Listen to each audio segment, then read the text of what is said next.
Hello again, BookTube. With an early day at work, I'm going to get caught up on my magazine reading and my posting videos. So here's my second video of the day. I'm going to do a magazine review of Equus. This is the...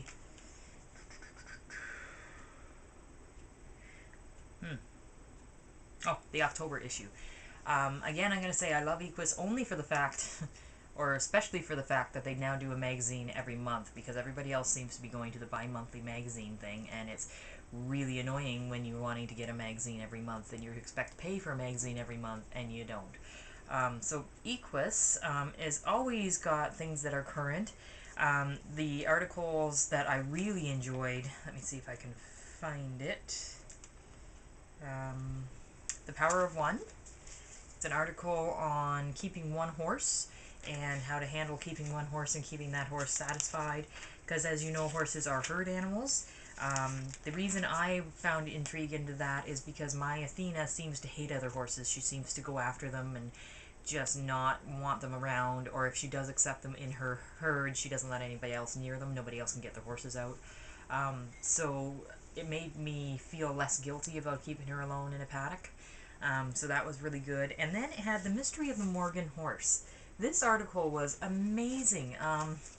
There has been a lot of debate on the sire of the Morgan breed, and they want, like, Justin Morgan. They're assuming that that's what started the breed. And this was just an outlook on that, and who created Justin Morgan, and who were the parents of Justin Morgan, and what went into that. A fascinating read. And then it had a little feel-good story about a pony that took care of a little sick girl. Apparently this little girl here, she died of an illness later on, and the story of how the pony cared for her even right up into when she went into the hospital. A lot of really good articles. There was an article about coughs, which I enjoyed. Made me a little bit worried because Athena does cough, but that's what us horse people do. We read things and say, is there something wrong with our horses? But I really enjoyed this episode, or this article. Things about wormings in this one. I'm thinking that this one will be one that I for sure keep in the January magazine makeup. That I'll go through with you guys, and I'll go through the list of what I'm going to subscribe to in January when I can save up a little bit of money.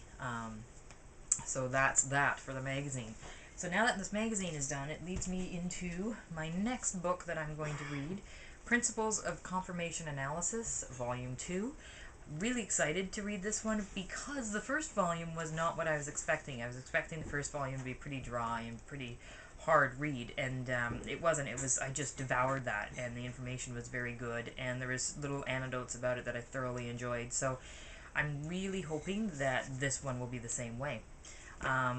And I wanted to warn you guys that this Friday I'm not going to be able to do a clicker training video because we've got another horse show coming up on the Sunday, and I'm going to be doing everything I can to train and not make ourselves look like an ass at that horse show. So there will be no clicker training at the end of this week, but we'll get back into that on the Friday after. Thanks so much for listening, guys, and I can't wait to hear your opinions.